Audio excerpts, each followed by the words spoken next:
hate how they put these fucking speed bumps out here. Used to be so much more fun before they did this. What's up, guys?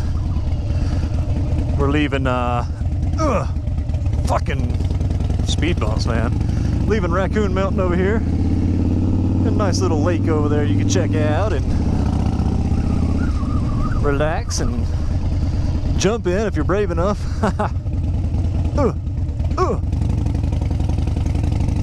They used to not have these speed bumps through here, but they added them in and now it fucking sucks. We used to fly through here.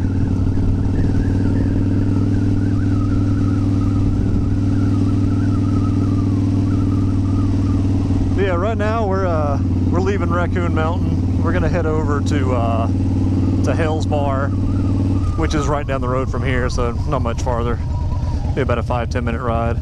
My battery eliminator seems to not be charging my GoPro right now, so I hope my battery doesn't die because we still got a little bit of riding left with some really good views. And I was really hoping to show you guys the Johnny Cash spot that I was going to show you over here at Nickajack.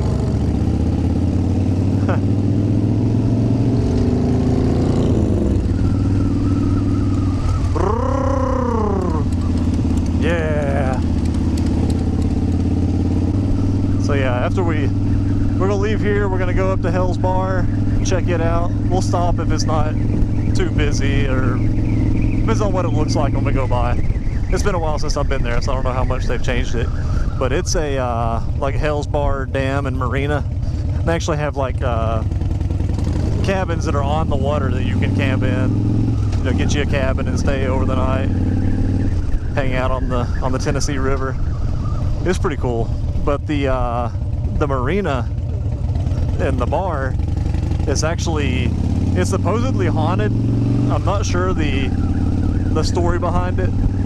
I'll see what I can find and I'll post it in the description. That way you can read into it, because I don't know enough about it to actually give you a history lesson on it or anything like that.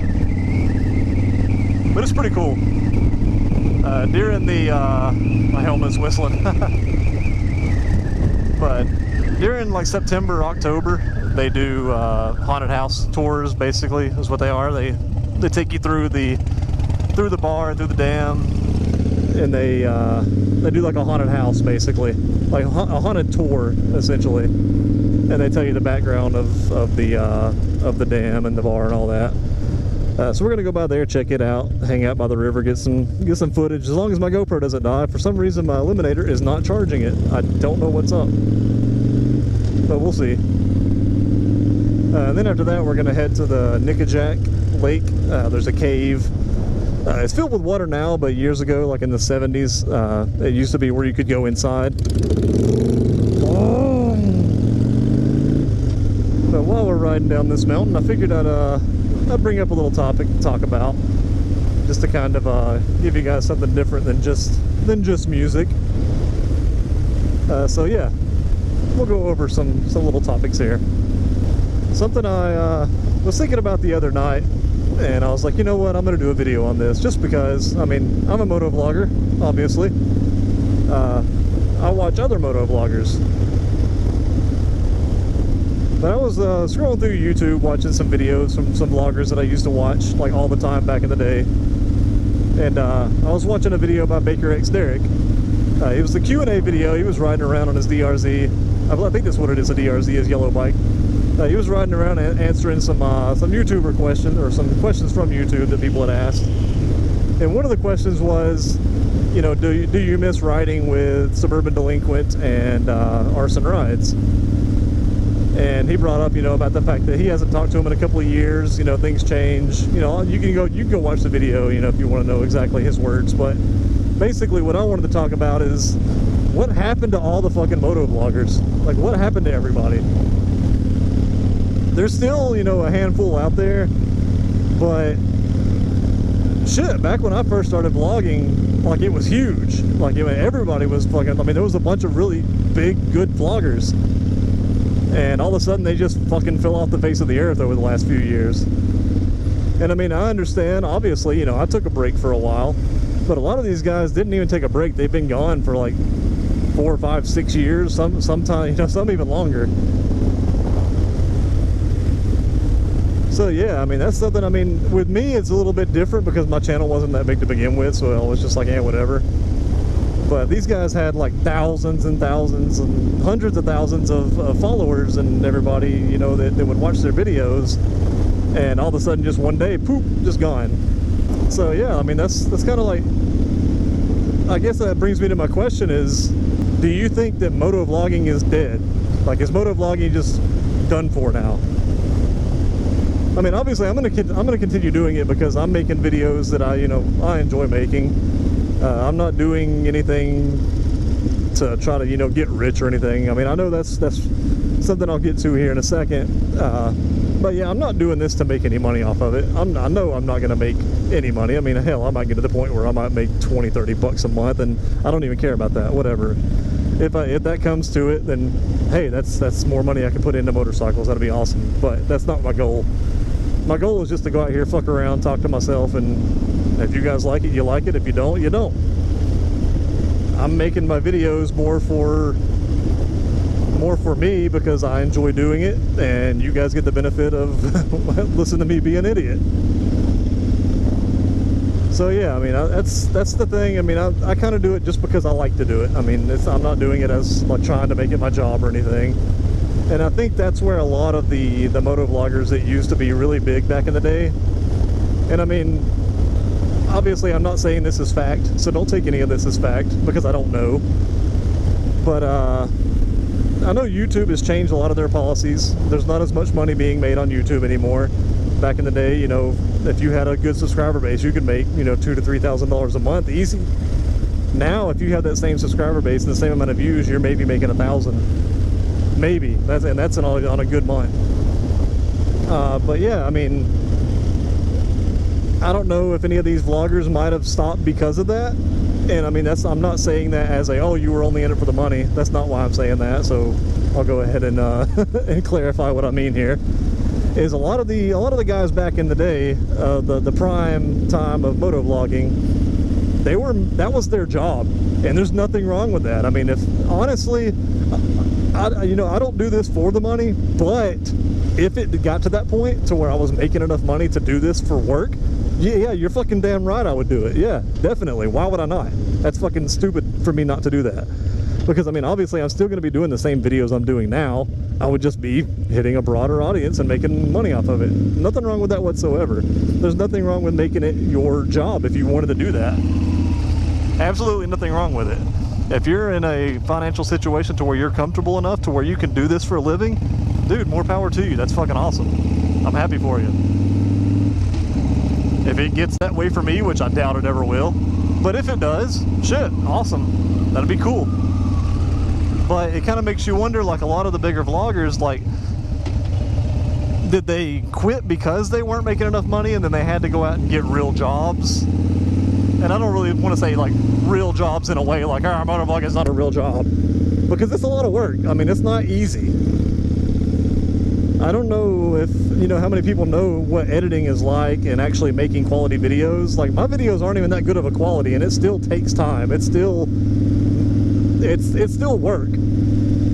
Like, I mean, obviously right now with me writing and talking, this isn't work. I mean, I'm enjoying myself. I'm having fun. I'm doing what I would do even if I wasn't recording, because I talk to myself all the time anyway. Might as well fucking record it. But the editing part, rendering, social media upkeep, all that kind of stuff, that's a lot of work. That's an actual, pretty much a full-time job if you want to be successful in motovlogging, or just vlogging and YouTube in general. So, I mean, don't get me wrong when I say, they had to go get real jobs, because obviously, I mean, if you're doing good at motovlogging, you technically are working a real job.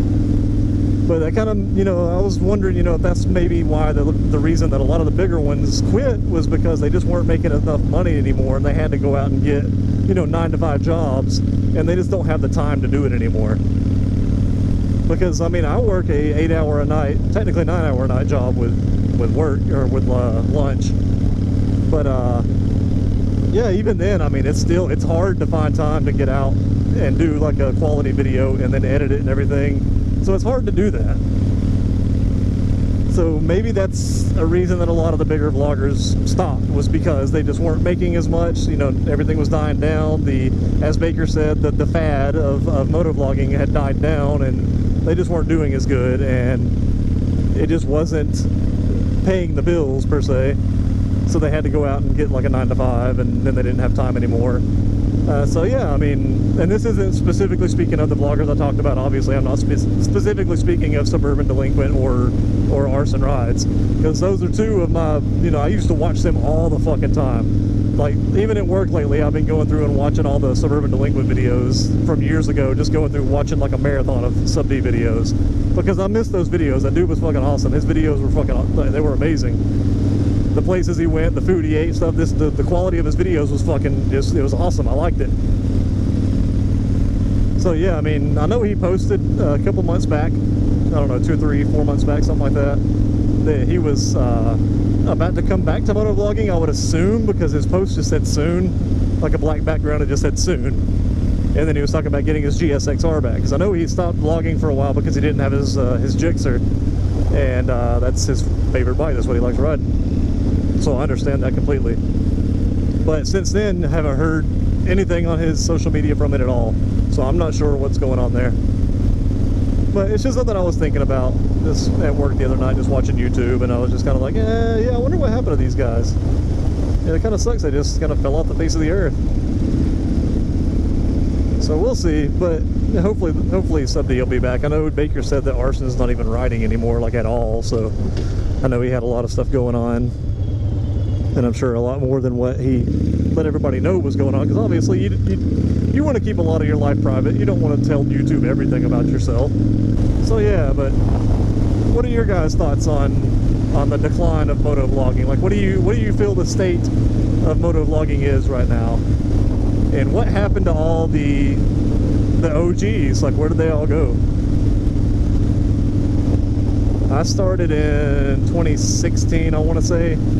So I'm a few years past the OG time frame. Plus, I mean, I guess you couldn't really consider me an OG anyway, because I never got big enough to be the OG. But I was motovlogging during the peak of motovlogging.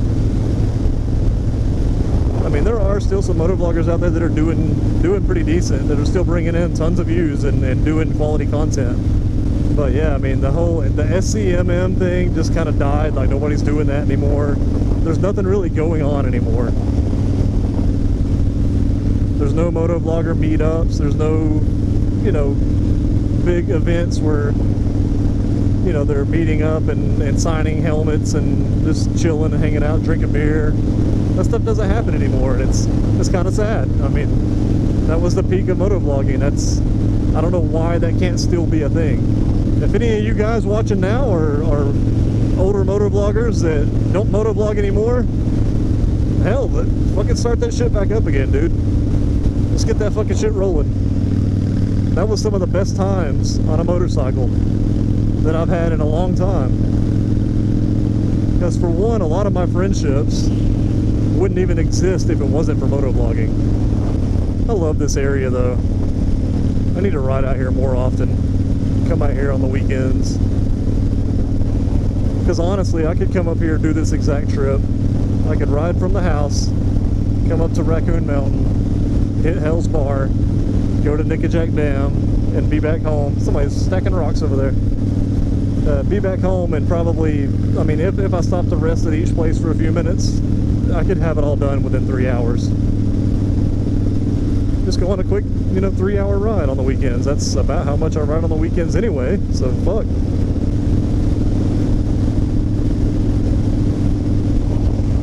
There's the bar. Here's Hales Bar.